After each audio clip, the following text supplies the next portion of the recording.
The world is too small, our wisdom too limited, our time here too short to waste any more of it in winning fleeting victories at other people's expense. The Clinton Global Initiative, which brings philanthropists and CEOs together with nonprofits to make concrete commitments aimed at some of the world's toughest problems. Almost 10 years in, they have leveraged billions of dollars in assistance in more than 180 countries. CGI was designed to tackle big global challenges in bite-sized pieces, with the conviction that regardless of size or scope, our problems will yield to concerted action and innovative partnerships of individuals, NGOs, businesses, and governments. We have to now find a way to triumph together. All the problems that we face, from climate change to financial contagion to nuclear proliferation, are too complex and cross-cutting for any one government, or indeed for governments, to solve alone. Because we believe that ending hunger is not only possible, but it is both a moral and strategic imperative. Hillary Clinton is trying to shift the spotlight to global warming. The presidential contender unveiling her plans to combat climate change. Together with innovative partners from the public and private sectors, we're working to make homes, universities, and cities more energy efficient. We share a common future, and we are here to find common ground. Women must be empowered.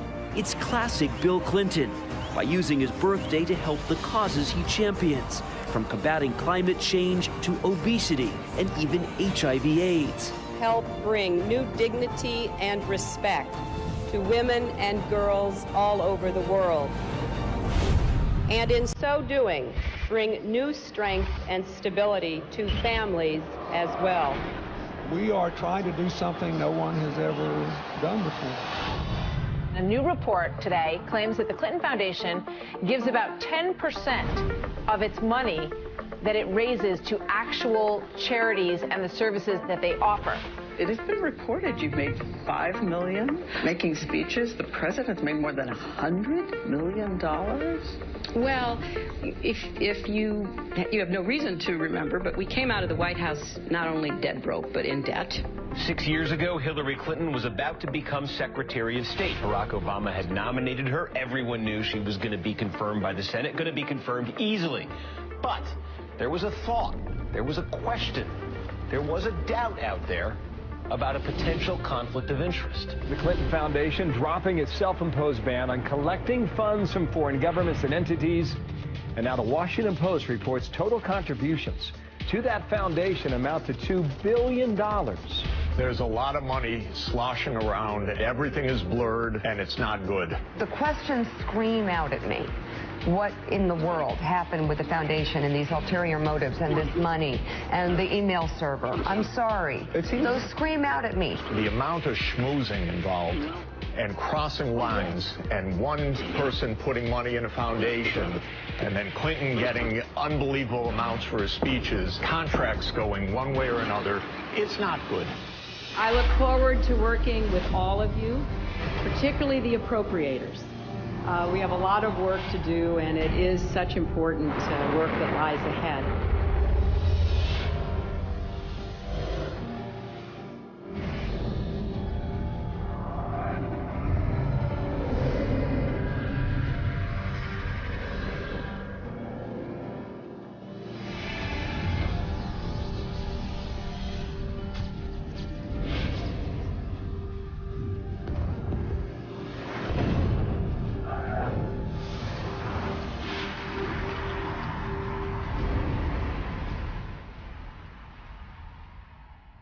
We did this with a very simple strategy.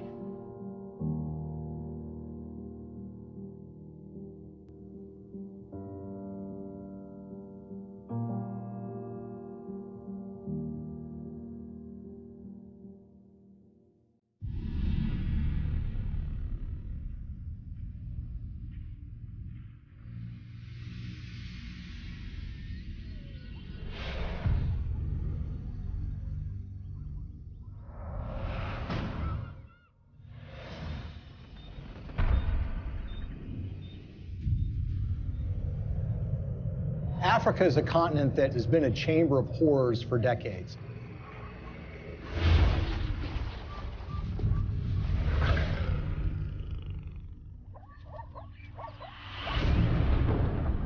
It's really not the fault of the African people. It's largely a result of the kind of system that's been perpetuated there. You have these oligarchs which dominate these countries that oftentimes have natural resources that can be very lucrative. And these oligarchs strike deals with foreign corporations or foreign governments who in effect prop them up and put them in power. And in exchange, these oligarchs give these entities access to rich mineral deposits. And the Clintons, you would expect to be opposed to this sort of thing, and that's at least what their language does.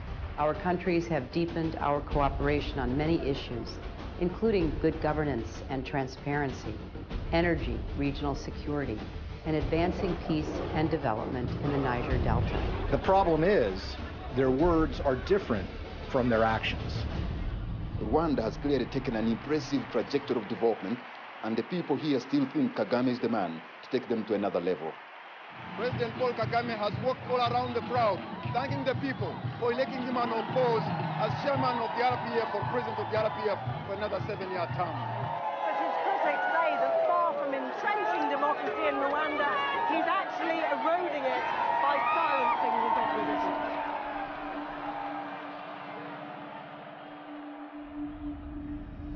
Paul Kagame has been praised by Bill Clinton and the Clinton Foundation. But the fact of the matter is Paul Kagame has a terrible human rights record. He's accused of aiding military operations in the neighboring Democratic Republic of Congo, and that actually forced the recruitment of child soldiers. The UN has identified him as being involved in activities that entailed massive human rights violations. The newer opposition parties that have been formed in the last year or two have one by one been silenced or otherwise excluded from the race. And individuals, so not only politicians, but even journalists, for example, and other Rwandans who may have views different from those of the government, have found themselves at the receiving end of what has become quite a violent campaign of intimidation. Well, Paul Kagame is a friend of Bill Clinton's. I want to say a special word of appreciation for the leadership of President Kagame. I'm greatly humbled to receive this Clinton Global Citizen Award. He's actually given awards by Bill Clinton for his conduct as the leader of that country, and they regale him as a great military leader. This is the sort of legitimization that we don't want of these kinds of dictators and leaders. That's the kind of legitimization that the Clintons have engaged in. And they've done it in a way that creates commercial opportunities for donors and friends and allies who want to do business in Africa.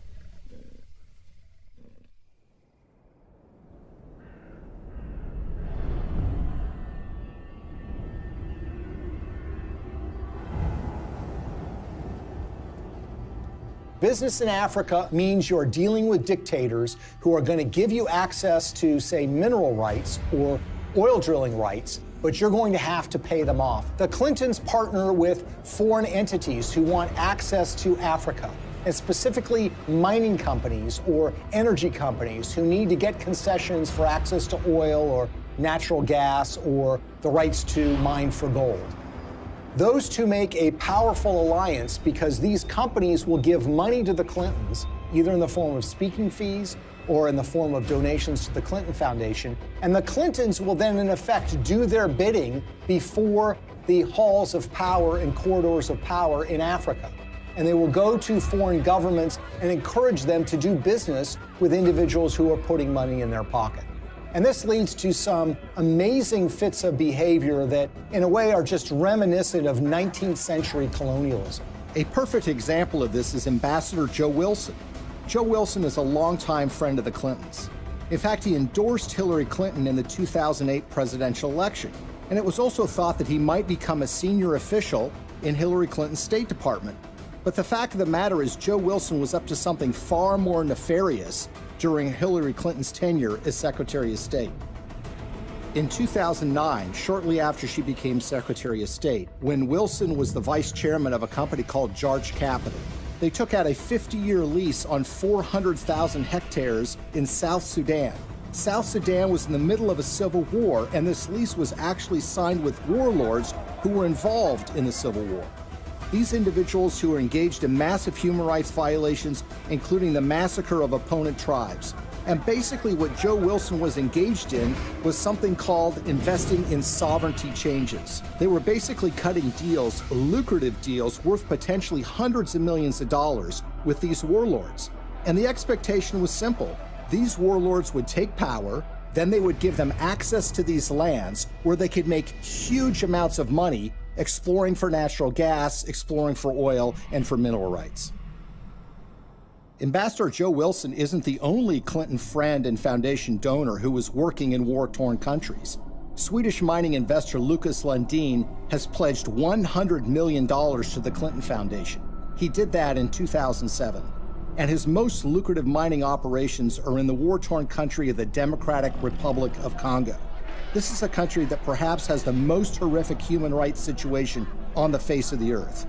By the time Lucas Lundin made his $100 million pledge to the Clinton Foundation, his Congo operation was making, quote, staggering profits, end quote, according to his own financial statements. His overall capitalization was $20 billion. But for those profits to remain staggering, U.S. policy under Hillary Clinton had to remain unchanged. That's a problem. Hillary Clinton, as a senator back in 2006, supported something called the Congo Relief, Security, and Democracy Promotion Act. As the law's name implied, the goal was to bring reform to Congo. That's not something that Lucas Lundin would want. So in 2009, when Hillary became Secretary of State, she reversed course 180 degrees and went from supporting reform in Congo to supporting the status quo, which is exactly what Lucas Lundin would want, who of course had committed $100 million to the Clinton Foundation. But Congo isn't the only scandal-plagued country where Clinton benefactors have made millions. Africa's most populous nation, Nigeria, is full of promise, but fulfilling that promise is sometimes a struggle. Plagued by corruption and mismanagement, the resource-rich country has a poverty rate of over 50%. Look at a country like Nigeria, which is really a cesspool of corruption. In fact, people will say it is perhaps the most corrupt country in the world. It's rich in natural resources, it produces a lot of oil, but that money never trickles down to the people. It goes to the oligarchs who run the country, who oftentimes take that money and put it in Swiss bank accounts in a way that, of course, the people of Nigeria can never benefit from. And you see, there's a federal law in the United States which says if foreign governments that receive U.S. assistance aren't transparent in how they spend that money, that they will not be able to get U.S. foreign assistance anymore. It's about transparency. But there's a way around that law. You can get a waiver from that law. How? By getting the U.S. Secretary of State to grant you a waiver. We intend to remain very supportive on your reform efforts. Thank you for mentioning the work we did together on the elections. We're also very supportive of the anti-corruption reform efforts, more transparency, and the work that you and your team is also championing, because we really believe that the future for Nigeria is limitless. So in the case of Nigeria, they receive hundreds of millions of dollars in U.S. foreign assistance. They've not made progress in being more transparent, and of course, they've gotten exemptions from Hillary Clinton while she was Secretary of State. What's so curious about this is what was happening commercially to the Clintons while this was going on. Bill Clinton, for the first time ever, gets paid highly lucrative speeches in Nigeria, which had never happened before. In fact, he gets paid to do 2 speeches for $700,000 apiece by a businessman in Nigeria who just happens to be close with the president of that country. Keep in mind, by the way, that his normal speaking fee is less than $200,000 a speech. So this was an enormous payday for Bill Clinton. Okay, now we'll begin the panel.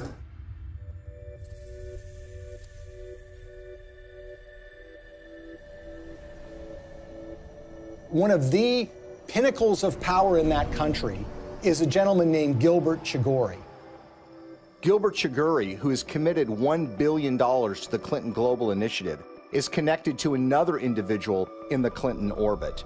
That would be Mark Rich, the billionaire who was on the FBI's 10 most wanted list that was suddenly and surprisingly pardoned by Bill Clinton in 2001.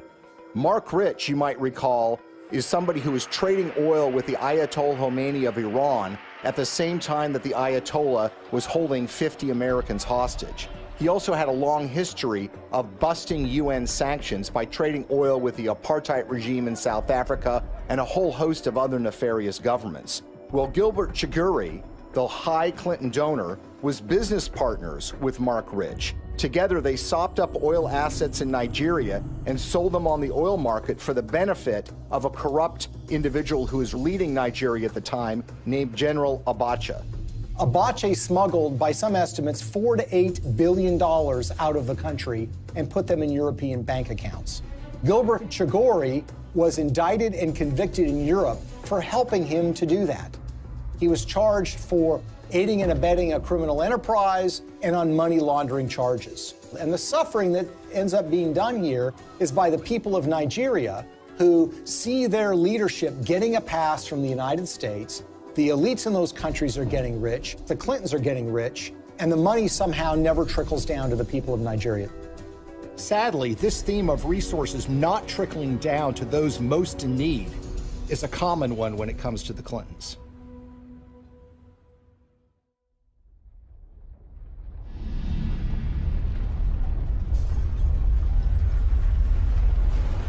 As we told you at the start of tonight's program, a major magnitude earthquake has hit the island of Haiti in the Caribbean. The quake measured around 7 points on the Richter scale, and its epicenter fell just 10 miles from the capital, Port-au-Prince. Haiti's ambassador to the U.S. has described the event as a catastrophe of major proportions. So far, we have no information regarding the casualties. The war is coming to an end! It was a big earthquake. It lasts like 15 seconds, I think. Probably the most devastating humanitarian crisis that Hillary Clinton faced during her tenure at the State Department was the tragic earthquake in Haiti. It happened in January of 2010, and literally in a matter of seconds, 250,000 people were estimated to have died, and a large portion of the Haitian infrastructure and economy was just decimated. It was a crisis on a massive scale. The United States is offering our full assistance to Haiti and to others in the region. We will be providing both civilian and military disaster relief and humanitarian assistance, and our prayers are with the people who have suffered, their families, and their loved ones. In the days and weeks that followed the earthquake in January of 2010, Hillary Clinton made visits to Haiti. And here's the latest on Haiti. U.S. Secretary of State Hillary Clinton arrived in Port-au-Prince just about an hour ago. She is the highest-ranking U.S. official in Haiti right now since Tuesday's earthquake. She's meeting with Haitian leaders and international officials to discuss the rescue and relief efforts. In fact, on her first visit, which occurred days after the earthquake, they literally had to stop traffic going in to the airport at Port-au-Prince. There, of course, were relief supplies that were being flown in, but that traffic was stopped so the Secretary of State could come and assess the damage. There is a perception, there have been complaints or reports of bottlenecks, that there's a lot of aid coming in, but it's very hard to get it out to the people who need it. That's just not true. The aid is coming in, we're getting it out, there's just not enough of it yet. She flew in with her political aides on a large federal airplane. She landed at the airport. She made a large press conference, made statements about her commitment to rebuilding this country, and then she was soon whisked away, headed back to Washington, D.C. Theirs is a city in ruins, a country which can do little but wait for help to arrive. The international community responded in the way that you would expect it to. That is, large amounts of money were committed, up to $13 billion from international relief organizations. And of course, you had the official role of the State Department, which would be point on U.S. taxpayer dollars going to Haiti, for the purposes of relief. I want to assure the people of Haiti that the United States is a friend, a partner, and a supporter. Hillary Clinton's State Department would oversee the reconstruction effort, with Chief of Staff Cheryl Mills responsible for the allocation of U.S. tax dollars through USAID. And Bill Clinton, already appointed Special Envoy to Haiti for the United Nations, was named co-chair of the Interim Haiti Recovery Commission, along with a former Haitian Prime Minister. I hope that it will be rebuilt in a much stronger and more sustainable way, and I think the Haitians want that. So this was clearly a Clinton operation from the beginning. Now, the Haitians had their own ideas about how best to rebuild their country. They wanted new roads. They wanted buildings rebuilt. And that's what you would expect. This is how you recover from an earthquake. The problem is that the Clintons had their own agenda, the interests of major donors who had a vested interest in spending that money in Haiti in ways that would benefit them. And so you immediately had this clash between the Haitians and the Clintons. And Haitians complained almost immediately that they were shut out of the decision-making process, that it was really Bill Clinton and a few of his friends that were calling the shots in the IHRC. And they made some monumentally bad decisions that not only didn't benefit the Haitian people, but ended up putting money in the pockets of major Clinton donors who had economic stakes in Haiti. We have been united behind a single goal: making investments in this country's people and your infrastructure. So it's a classic example of what some people call disaster capitalism. Disaster capitalism in that a natural disaster creates opportunities for rebuilding to take place, but also for self-enrichment to take place. And if you look at the Clintons and the promises that were made and the results that actually followed, it is a tragic story of crony capitalism gone awry.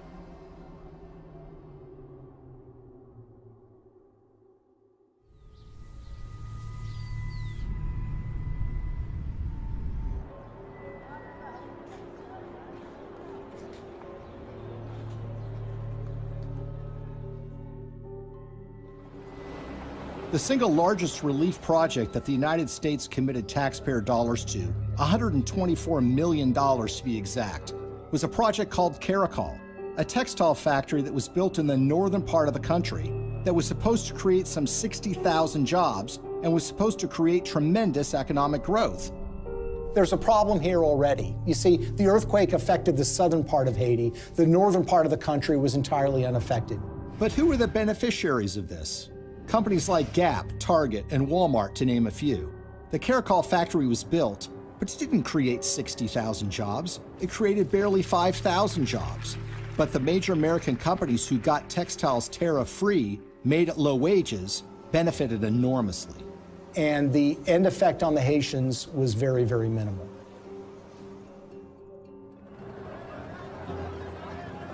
If you look at some of the infrastructure projects that were undertaken, the Clintons had very grand plans to build large tracts of homes, and there were contractors that were selected for those projects. Sometimes the contractors had experience, sometimes they did not.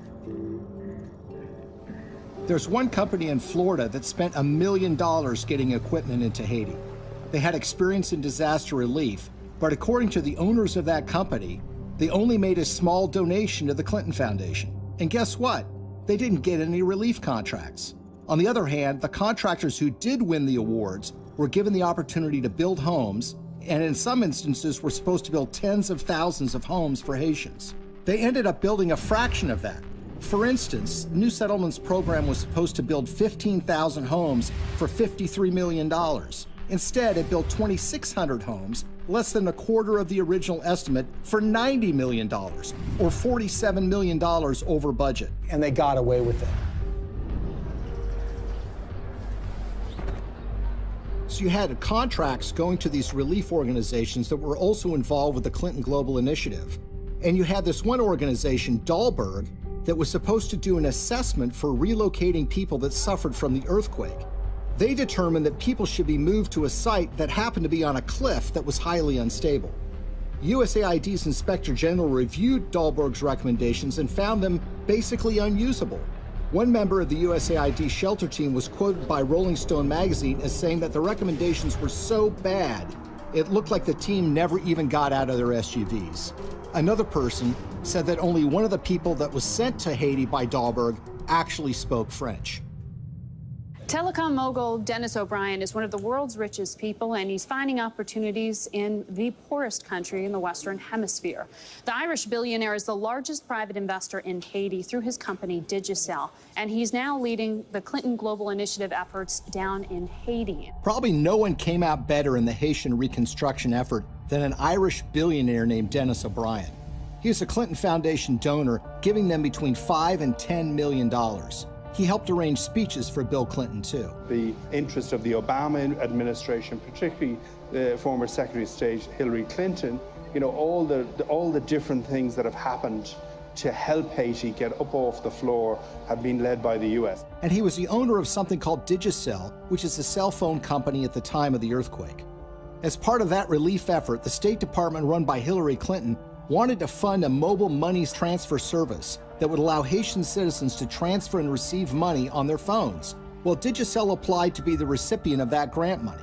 4 weeks after their application, Digicel actually sponsored a speech for Bill Clinton in Jamaica, and they paid him $225,000. And as it turns out, within 4 months of that speech, Digicel would receive the first installment of that grant money. The earthquake actually has been great for Digicel and Dennis O'Brien. More than 4 years since a magnitude 7.0 earthquake devastated Haiti, and outrage there is growing over the largely failed reconstruction effort, despite the hundreds of millions of dollars in aid that has been collected and spent by the IHRC, the Interim Haiti Recovery Commission. So whether you're talking about housing or cell phones, you see that the people that are closest to the Clintons have made out very well from the Haitian earthquake. The rest of the country, the ordinary people of Haiti, not so much. Haitian activists staged a protest outside Hillary Clinton's Manhattan office. The demonstrators claim billions of dollars were stolen through the Haiti Reconstruction Commission headed by Bill Clinton. They also say Haiti was used as a cover for foreign governments to funnel kickbacks of possibly hundreds of millions of dollars through the Clinton Foundation. They say it was done in exchange for favors that Hillary was doing for them as Secretary of State. The tragedy is we had an opportunity to rebuild in a way that would give the people of that country hope. Sadly, that opportunity was squandered, and what took place, rather than rebuilding Haiti, was the self-enrichment by friends of the Clintons. For all of Bill Clinton's talk about building Haiti back better, the fact remains that the most visible evidence of Clinton's role in the recovery isn't the improvement of daily life for everyday Haitians, but the construction of new luxury hotels just miles from the folks who have been living in tarps USAID handed out immediately after the earthquake. We are telling the world of the crimes that Bill and Hillary Clinton are responsible for in Haiti. But while the world eventually lost interest in Haiti's recovery, the influence and connections afforded to donors from the Clinton Foundation appear to have been lessons learned by others. So how much do connections to the Clintons matter when you're talking about Haiti? Consider the case of gold mining. The government of Haiti had not granted a gold mining concession in 50 years. They decided to do so during the reconstruction of their country, which was being overseen by Bill and Hillary Clinton. What company did they select to get this gold mining permit? A company called VCS Mining. VCS Mining had very little experience in gold mining, but what did they have? They had connections. Shortly after they got that concession, someone joined their board of directors. It just happened to be Tony Rodham, brother of Hillary Rodham Clinton. It was a true disaster that followed the earthquake, which was the natural disaster. This was the man-made Clinton-caused disaster in relief that led to the wasting of enormous sums of money, the enrichment of elites that were friends with the Clintons, and the Haitians were left in a situation where their life was really not much better than it was the day after the earthquake happened.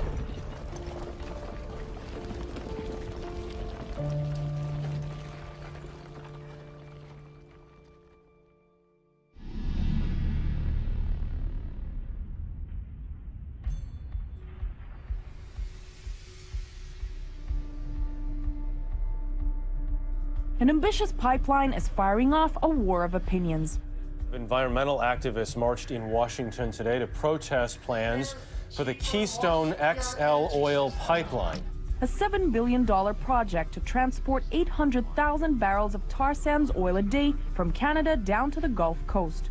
In Washington, a showdown on the Senate floor today over the Keystone XL pipeline. The vote to approve the controversial project has big political implications. The pipeline would create 20,000 jobs, but opponents say the environmental risk is too great. One of the touchstones of the climate change debate has been the Keystone XL pipeline. It's designed to carry oil from Canada through the United States to refineries in Louisiana and in Texas. The environmental movement has wholeheartedly rejected this deal from the beginning because they believe that it's going to further contribute to the problems of climate change. Pipeline. 1. We are the people. 2. You can't ignore us. 3. Now, you would think that the Clintons would be opposed to the Keystone XL pipeline deal because of those concerns. And perhaps they might be, except for one or two problems, or should I say 1 or 2 million problems. You see, when Hillary Clinton became Secretary of State in late 2008, there was already an issue related to the Keystone XL pipeline sitting on her desk. She was going to have to sign an environmental and economic impact statement and decide whether the Keystone XL pipeline should go forward.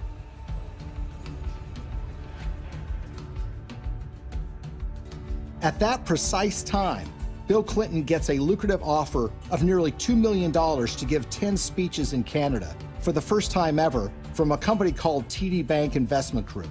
He gave the last speech in May of 2011. 3 months later, Hillary's State Department releases an environmental impact statement that was seen as largely supportive of the Keystone XL pipeline in a way that was massively controversial.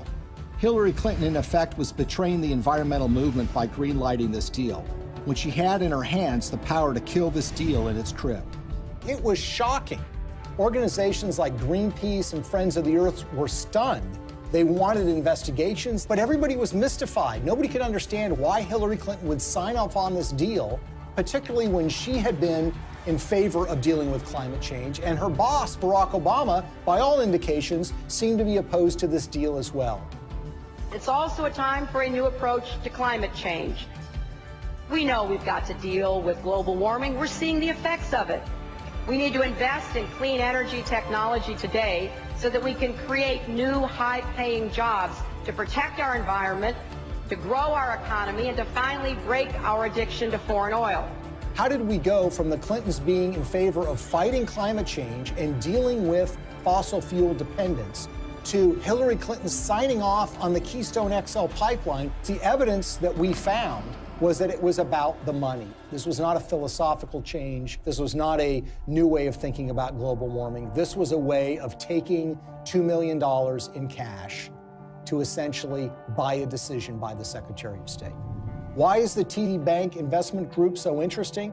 Because they just happen to be one of the largest shareholders in the Keystone XL pipeline itself. When we looked at Bill Clinton's pattern of giving speeches, we looked at who was paying him, when they were paying him, and if they have ever paid for a speech before. What's so stunning is that TD Bank had never sponsored a speech by Bill Clinton before. And then suddenly, in late 2008, when Hillary Clinton has been announced to be the Secretary of State, and when sitting on her desk is the matter of the Keystone XL pipeline, they suddenly decide to sponsor these speeches. And when people realized that the Clintons had pocketed about $2 million at the precise time Hillary Clinton was making this decision, it all now suddenly made sense. Because as we've seen repeated over and over and over again, when it comes to the Clintons, you have to follow the money. And in the case of the Keystone XL pipeline, they seem to have abandoned their principles, their commitment, as it was, to combating global warming and dealing with our dependence on fossil fuels. They jettisoned that when $2 million showed up and suddenly came out in favor of the Keystone XL pipeline. When you see this sort of pattern of behavior, you can't come to any other conclusion that it's a system of pay to play. And again, other entities appear to have picked up on this business model too. Well, Bill Clinton has been paid enormous sums of money over the years to give speeches. On average, he gets a little less than $200,000 per speech. But something happened in late 2008. his speaking fees skyrocketed after he'd been out of office for years. The reason was his wife had become Secretary of State. In fact, 11 of the 13 speeches for which Bill Clinton has been paid $500,000 or more occurred precisely when Hillary was the most powerful diplomat in the world.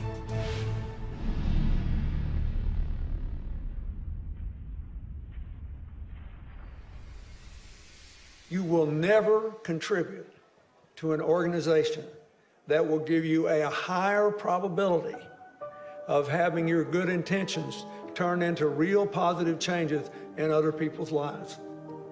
That will give you a better chance than what you've done here tonight. His single biggest speech payday came from the Swedish telecom company Ericsson.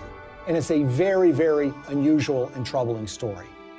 Now, Ericsson is a Swedish telecom company that in 2009 and 2010 was in trouble with Hillary Clinton's State Department because Ericsson was selling a lot of telecom equipment to Iran, to Belarus, and to other oppressive governments, about which the State Department was concerned.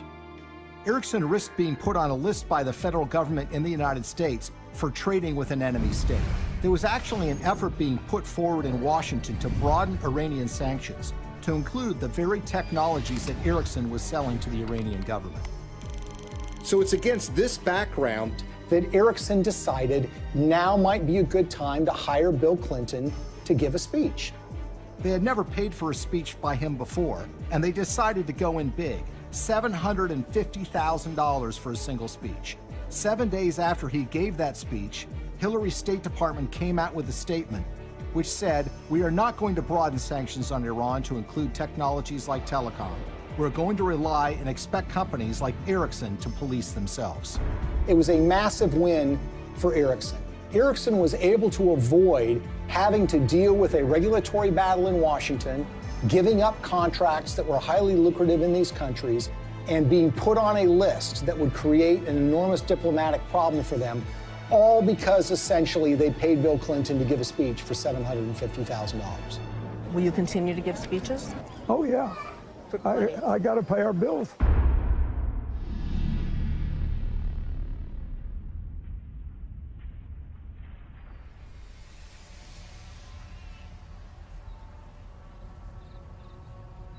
So the question is, why do we see the Clintons reversing decades of policy positions that they've held so closely on issues like human rights and environment?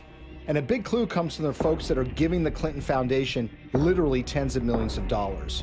And one, if not the biggest donor to the foundation, is a Canadian named Frank Giustra. Giustra is in the mining business, hardly something you'd call environmentally friendly. And he has interests all over the world. And he used his relationship with the Clintons to benefit those interests, regardless of the environmental concerns. A great example of this is what happened in Colombia. What's so interesting about the relationship that the Clintons have with Frank Giustra is they tend to show up in these foreign countries together at the same time. Frank Giustra's made billions of dollars over the years in the so-called penny stock market in Canada, which is highly open to manipulation. He's been very successful in this area.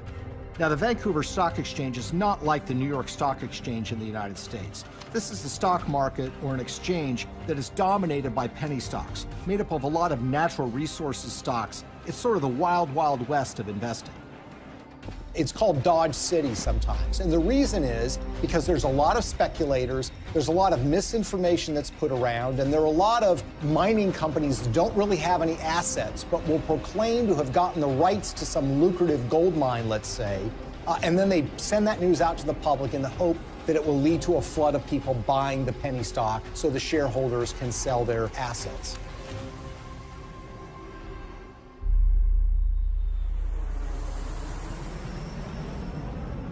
So in June of 2010, Bill Clinton and Frank Giustra fly to Bogota, Colombia. And who arrives there at roughly the same time? Secretary of State Hillary Clinton. The big thing from the news conference was where Bill and Hillary were dining the other night in Bogota. I had a chance to talk to her about her dinner experience in the Zona Rosa, and here's what she had to say. Dinner was good? It was excellent in every way. So it was like eating in the States, but eating in Bogota. Well, it was a real treat to be in Bogota and to be with people who love this city so much, including my husband. Now, in her memoirs, Hillary Clinton says that this is just a happy coincidence. But when you see what follows, you realize that this is no coincidence. The following morning, Bill Clinton has a breakfast meeting with the outgoing president of Colombia, President Uribe. Then, like a tag team, Secretary of State Hillary Clinton has a noon lunch meeting with him, and she grants him several favors, including technical agreements that the Colombian government wants. In the days that follow, something dramatic happens. Frank Giustra has 3 companies that get major concessions from the Colombian government: Pacific Rubiales, Petroamerica, and Prima Colombia Properties. One of those, Prima Colombia Properties, gets a concession to cut timber in a rainforest in Colombia along the Pacific coast. And that timber is not intended to export to the United States, but is intended for export to China. There's an outrage and upset environmentalists who realize what's going on, and eventually that permit is yanked by a future president of Colombia, but not before Frank Giustra's company is able to profit from cutting down these rainforests, which again is a behavior that runs so contrary to what the Clintons profess to be in favor of. We all know that in order to build low-carbon economies of the future, we need sustainable forests. I also know the future of our planet depends on healthy, standing forests. They've talked about the problems of deforestation. They've talked about the problems of the need for successful growing forests to mitigate carbon dioxide in the air. And yet, when this commercial opportunity was presented to a major donor of theirs, they seemed to be very much supportive of that and, in fact, helped to get him those concessions. He deserves the credit for this. This was his idea, not mine, and he raised the money. And it's an astonishing achievement. My job is to make sure that it's not in vain, that he gets the return on his investment and his compassion and his commitment. The Clintons appear to have changed their stance on issues even more significant than the environment, in ways that benefit those who have put money in their pockets.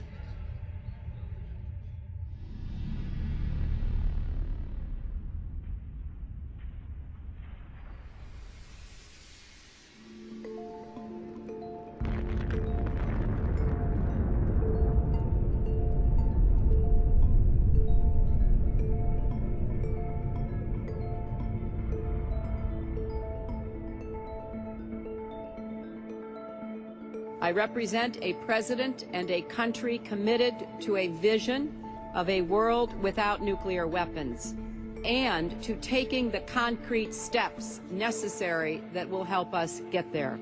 The Indian nuclear deal, I think, is so troubling because this is a core national security issue. One of the signature achievements in foreign policy for Bill Clinton was pushing the Test Ban Treaty and the Non-Proliferation Treaty. Today in New York, the United Nations General Assembly voted overwhelmingly to adopt the Comprehensive Nuclear Test Ban Treaty and open it for signature later this month. The NPT has been sort of the holy grail when it comes to nuclear disarmament, something that the Clintons have been supportive of, not just for years, but for decades. That was all thrown asunder in 1998 when the Indian government tested nuclear weapons underground. India's action threatens the stability of Asia and challenges the firm international consensus to stop all nuclear testing. These were tests that truly shocked the world. Even the CIA was not aware that these tests were about to take place. Clinton's reaction was volcanic. He felt betrayed by the Indian government, and as a result, he imposed sanctions on India, essentially saying, you're not going to get access to U.S. nuclear technology until you sign the NPT, the Non-Proliferation Treaty. In 2005, the Indian government wanted to get these sanctions lifted. Not only do they have an interest in expanding their civilian nuclear base, they live in a neighborhood where some pretty tough customers and rivals have nuclear weapons themselves. First of all, you've got Pakistan, which is right next door, which is widely believed to have nuclear weapons. And then you have China, a longtime rival of India, which has a nuclear arsenal. The Clintons said that they were in favor of giving the Indian government some access, but the problem is it didn't go nearly as far as the Indian government wanted. So in 2005, they started making donations to the Clinton Foundation. This morning, yet another shady donation to the Clinton Foundation has surfaced, this time tied to a donor from India, apparently a friend of Bill Clinton. We're talking about tens of millions of dollars from Indian interests flowing into the Clinton Foundation. And we're talking about at least hundreds of thousands, if not millions of dollars in speeches that Bill Clinton was paid by interested parties in the Indian nuclear deal. Amar Singh, according to Clinton disclosures, has given between $1 and $5 million to the Clinton Foundation in the push to get them to support Indian access to nuclear technology. He's a member of parliament who has gotten in fistfights on the floor of the parliament, who's been charged with bribing members of parliament to get certain pieces of legislation passed. You see, the problem is when you ask Amar Singh, he says it wasn't my money. I don't have that kind of money. I couldn't have given him that amount of money. And in fact, when you look at Indian public records, you see that Amar Singh doesn't have a net worth anything close to being able to give that amount of money. So where did the money come from? Well, sometimes the most obvious answer is the correct one. Sant Chhatwal is an Indian businessman who has been close to the Clintons for years. He pledged to raise $5 million for her 2008 presidential campaign. And Bill Clinton was at his son's wedding. They actually named him as a trustee of the Clinton Foundation. When Hillary Clinton was first running for the Senate in 2000, Sant Chhatwal was in trouble with a federal agency called the Federal Deposit Insurance Corporation. He basically owed them millions of dollars from unpaid loans. Well, in 2000, Chhatwal throws a fundraiser for Hillary Clinton, and he brings in $500,000. A few months later, with Bill Clinton still president of the United States, Sant Chhatwal's case with the FDIC was abruptly settled for a mere $125,000. So basically, the federal government got pennies on the dollar. He would actually go on to plead guilty for funneling $180,000 in illegal campaign contributions to Hillary Clinton, among others. And no one seems to have made the connection. Well, maybe one reason no one made the connection is because the Clinton Foundation mysteriously erased any mention of Sant Chhatwal from the website once he had admitted to his illegal activity. So here we are years later, and we've got this donation in a guy's name who swears he didn't actually make the donation. And you've got this longtime Clinton benefactor who actually gets the highest civilian award in India because of his role in changing Hillary Clinton's mind on this nuke deal. Sant Chhatwal says he's worked with everybody and even laid the foundation of the Indo-US nuclear deal. So the Indian government says that they've given you this award for your role in pushing the Indo-US nuclear deal forward. How exactly would you describe the role you played in this? Well, I can tell you Indian nuclear power deal. If you look at it, I'm the first one. I laid the foundation. On the eve of the vote in 2008 to approve Indian access to U.S. civilian nuclear technology, Amar Singh, who barely knows Hillary Clinton, had a 2-hour meeting with her where they discussed the Indian nuclear deal.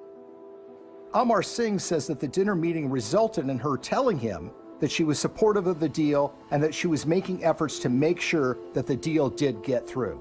And lo and behold, by 2008, Hillary Clinton was fully in support and in favor of this policy in a way that was a complete reversal of the position that she had taken before. In other words, the flow of money had led the Clintons to change their positions on the Non-Proliferation Treaty, and specifically, India getting access to U.S. nuclear technology.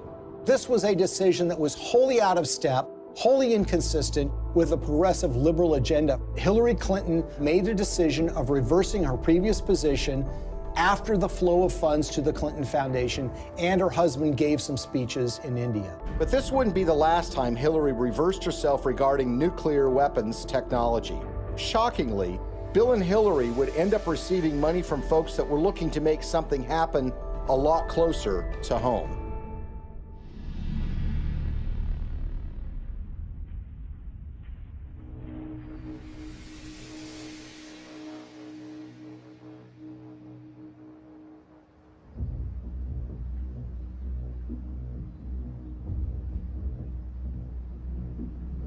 I think the Russian uranium story is perhaps the most shocking and most blatant example of how the Clintons operate. This is a story about the Russian state nuclear agency, American uranium, $145 million in cash, and the Clintons.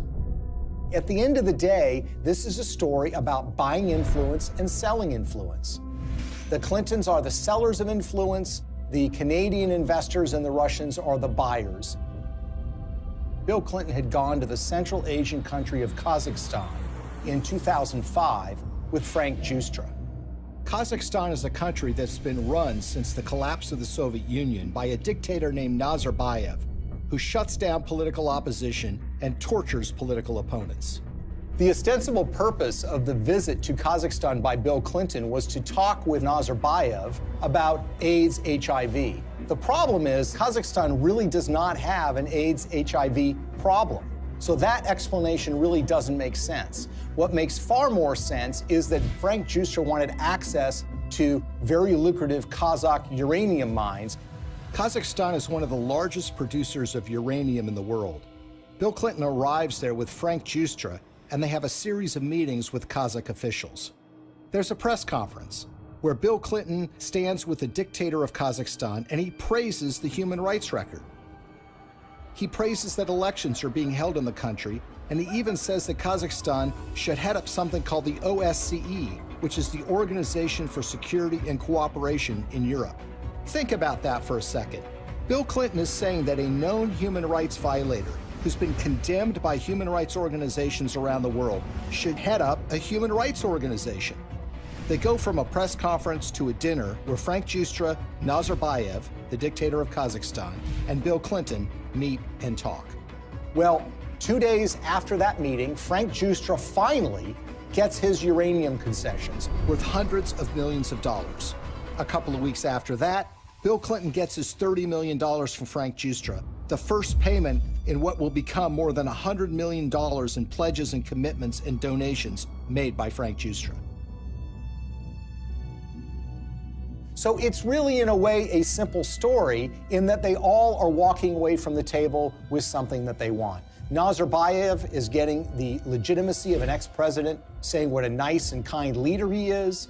Frank Giustra gets his uranium concession, and Bill Clinton and his foundation get cold, hard cash.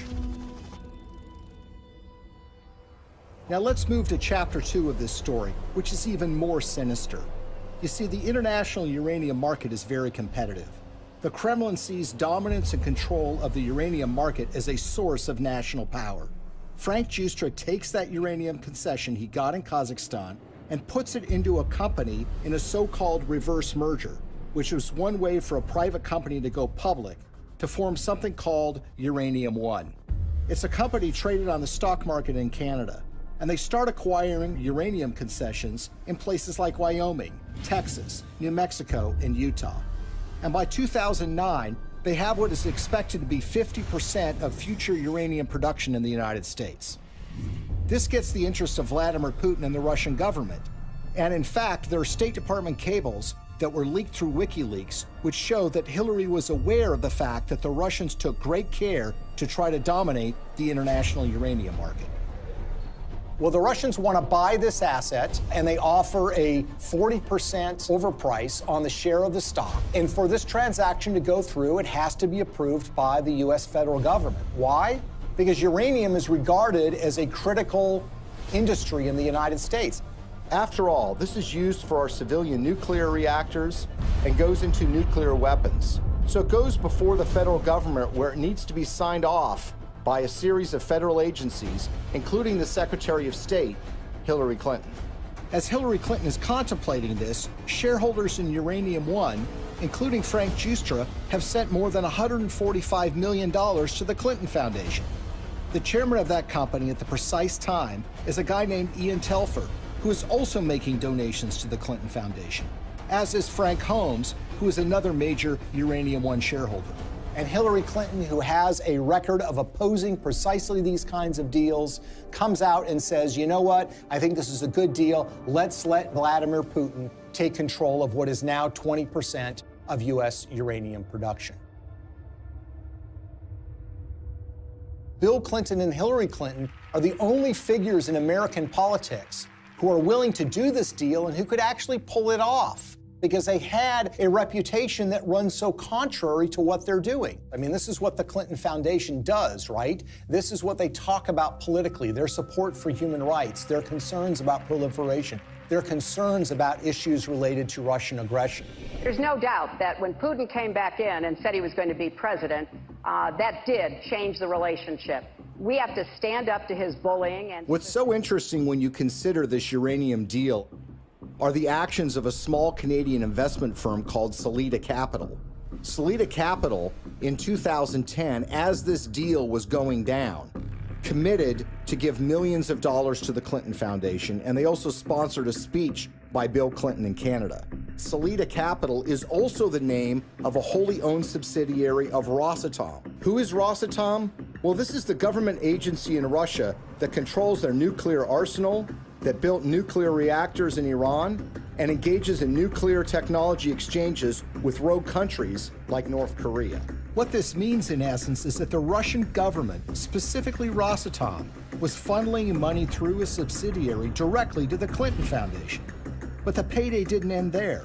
4 months before Hillary Clinton's State Department would sign off on the Russian purchase of uranium-1, Bill Clinton got paid $500,000 to give a single speech in Moscow. He was being paid by a firm called Renaissance Capital, which has a long history of association with Russian intelligence services. What makes this speech stand out is not only the timing of when he's being paid, but the amount that he's being paid. You see, the last time Bill Clinton gave a speech in Russia was 5 years earlier. At that time, he was paid about 1/3 of what he was being paid this time. Why is Russian control of 20% of U.S. uranium so troubling? If you're in an era where nuclear weapons are a reality, where nuclear energy is an important component of energy production in the United States and increasingly around the world, control of uranium is absolutely crucial. And unlike oil or natural gas can be found in so many places around the world, there are precious few places where you can find significant and large amounts of uranium that you can produce on a commercial scale. What we've essentially done is handed this precious resource to Vladimir Putin and the Russian government. They're not only engaged in aggression in places like Ukraine, but they've been very aggressive in fighting American interests around the globe.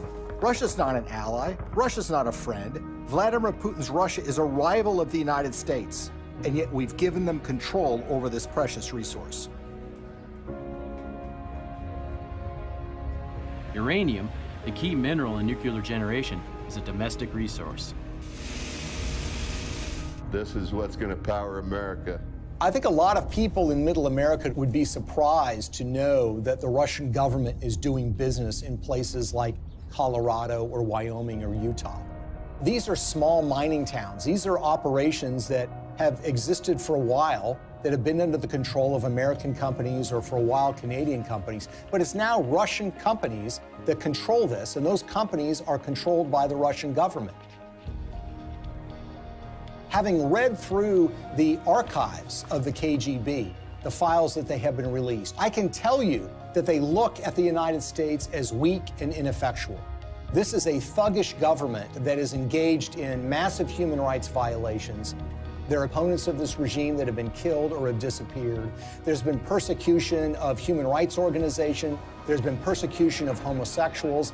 And it's shocking and stunning to me that there has not been more attention focused to this fact, that we have given this critical resource to somebody who is engaged in so much nefarious behavior. Greetings from Washington. I want to thank all of you for your work to root out corruption that weakens economic development, feeds black markets and organized crime, and undermines the promise of democracy. As we work together to eradicate corruption in our own countries, we should also maintain the highest standards of transparency and accountability in our development efforts around the world. Corruption in emerging markets and fragile democracies undermines the confidence of citizens and investors alike, while responsible governance helps to foster sustainable economic development and political stability. I believe in the oldest adage in American politics, which is follow the money. Enormous amounts of money have flowed to the Clintons from foreign governments, foreign financiers, and businesses. Some of that money lands in their pocket. Some of it lands in their foundation. It's a pattern we've seen repeated over and over and over again all around the world. It's not a coincidence. Money exchanges hands and favors are done. Now Clinton friends and supporters will say there's no smoking gun. But look at American political history. People are convicted all the time for a pattern of behavior where, for example, they're engaged in insider trading on the stock market. So, for example, you have a foreign corporation or a foreign government that wants something from the State Department while Hillary Clinton is Secretary of State. They will make a large payment to the Clinton Foundation.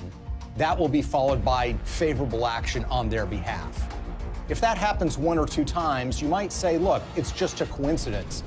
But when you see the pattern recreated over and over and over again, you have to recognize that these events are connected. They've created a model for massive self-enrichment that allows you to go into so-called public service, but get extremely rich at the same time. And when friends and allies say that the Clintons aren't really that interested in money, their actions show otherwise. What's so shocking to a lot of people is that making of that money requires them to betray their progressive values, the environment, labor unions, women's rights, human rights. The Clintons are doing business and growing rich with the favor of the very individuals who you would expect to be their political opposites.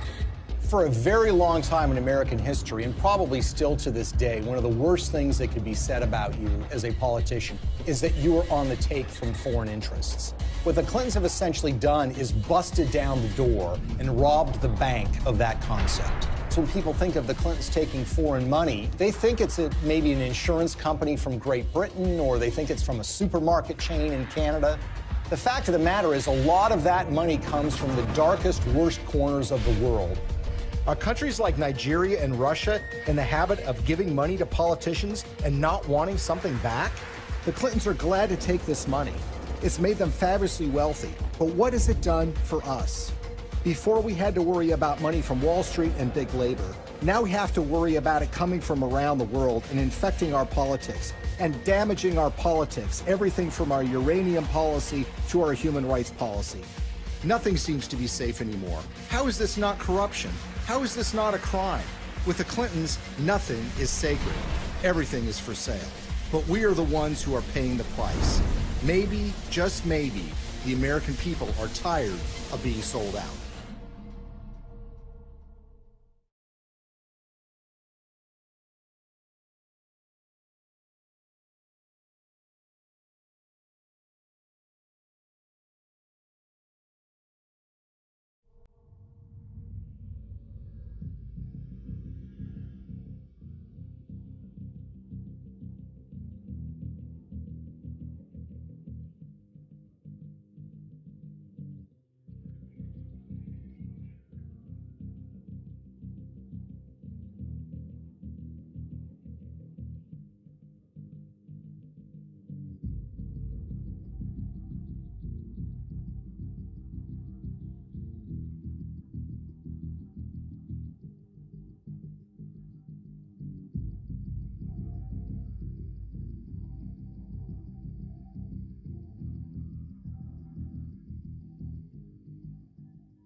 gives about 10% of its money that it raises to actual charities and the services that they offer. It has been reported you've made $5 million making speeches. The president's made more than $100 million. Well, if you have no reason to remember, but we came out of the White House not only dead broke, but in debt. 6 years ago, Hillary Clinton was about to become Secretary of State. Barack Obama had nominated her. Everyone knew she was going to be confirmed by the Senate, going to be confirmed easily. But there was a thought, there was a question, there was a doubt out there about a potential conflict of interest. The Clinton Foundation dropping its self-imposed ban on collecting funds from foreign governments and entities. And now the Washington Post reports total contributions to that foundation amount to $2 billion. There's a lot of money sloshing around, and everything is blurred, and it's not good. The questions scream out at me. What in the world happened with the foundation and these ulterior motives and this money and the email server? I'm sorry. Those scream out at me. The amount of schmoozing involved and crossing lines and one person putting money in a foundation and then Clinton getting unbelievable amounts for his speeches, contracts going one way or another, it's not good. I look forward to working with all of you, particularly the appropriators. We have a lot of work to do, and it is such important work that lies ahead.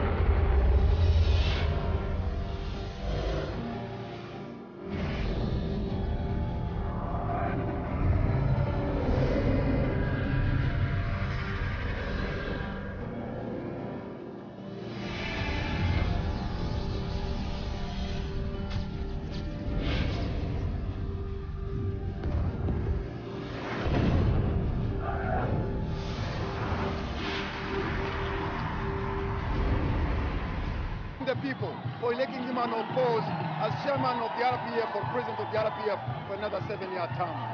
But his critics say that far from entrenching democracy in Rwanda, he's actually eroding it by silencing his opposition.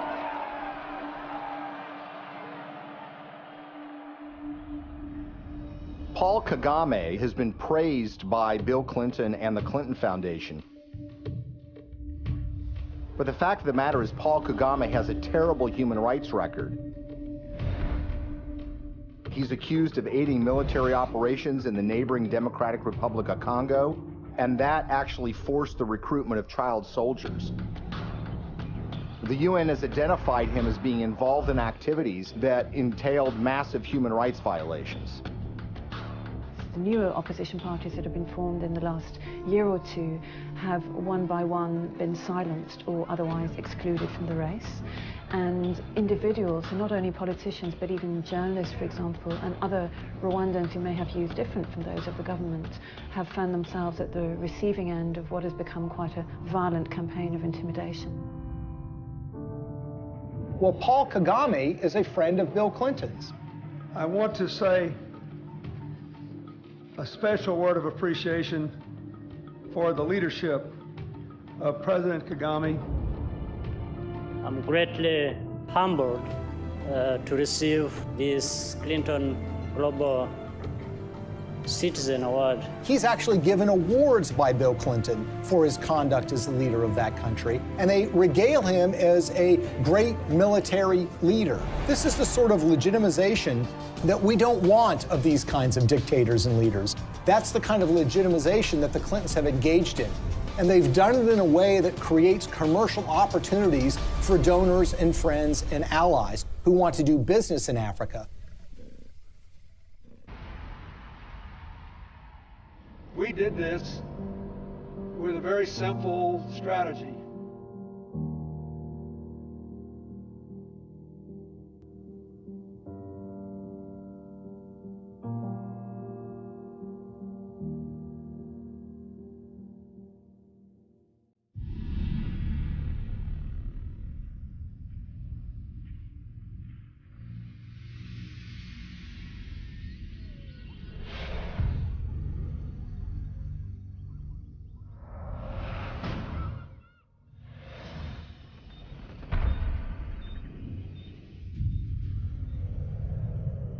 Africa is a continent that has been a chamber of horrors for decades.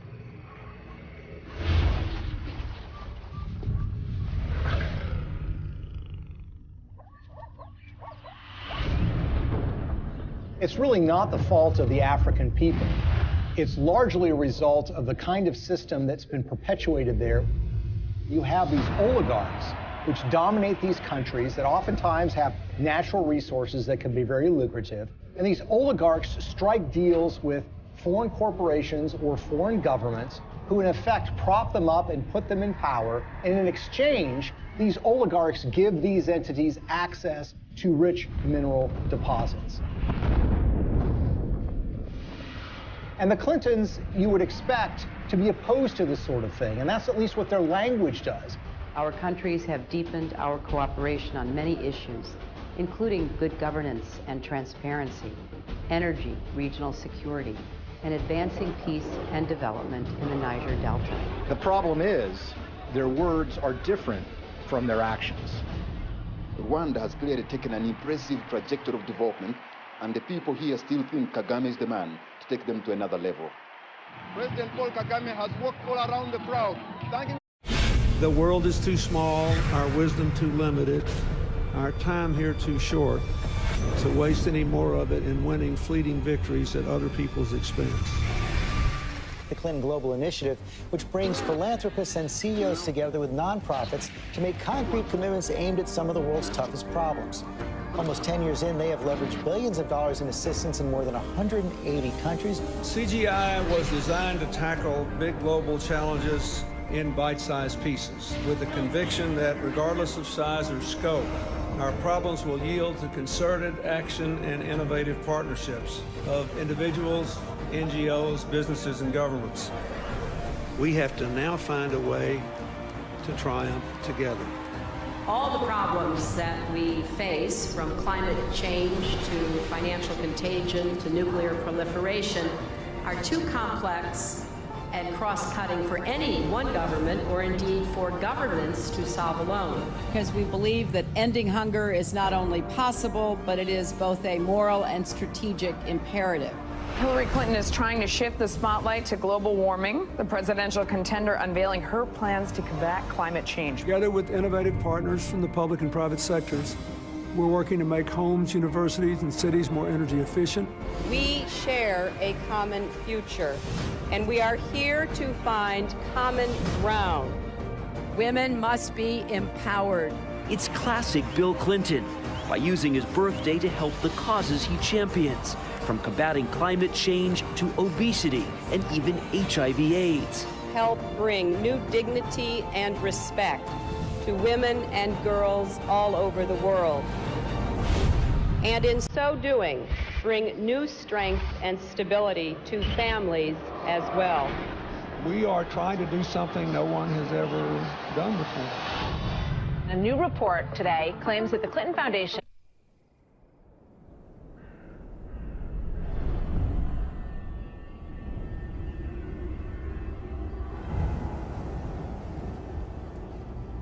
Business in Africa means you're dealing with dictators who are going to give you access to, say, mineral rights or oil drilling rights, but you're going to have to pay them off. The Clintons partner with foreign entities who want access to Africa, and specifically mining companies or energy companies who need to get concessions for access to oil or natural gas or the rights to mine for gold. Those two make a powerful alliance because these companies will give money to the Clintons, either in the form of speaking fees or in the form of donations to the Clinton Foundation. And the Clintons will then, in effect, do their bidding before the halls of power and corridors of power in Africa. And they will go to foreign governments and encourage them to do business with individuals who are putting money in their pocket. And this leads to some amazing fits of behavior that, in a way, are just reminiscent of 19th century colonialism. A perfect example of this is Ambassador Joe Wilson. Joe Wilson is a longtime friend of the Clintons. In fact, he endorsed Hillary Clinton in the 2008 presidential election, and it was also thought that he might become a senior official in Hillary Clinton's State Department. But the fact of the matter is Joe Wilson was up to something far more nefarious during Hillary Clinton's tenure as Secretary of State. In 2009, shortly after she became Secretary of State, when Wilson was the vice chairman of a company called Jarch Capital, they took out a 50-year lease on 400,000 hectares in South Sudan. South Sudan was in the middle of a civil war, and this lease was actually signed with warlords who were involved in the civil war. These individuals who were engaged in massive human rights violations, including the massacre of opponent tribes. And basically what Joe Wilson was engaged in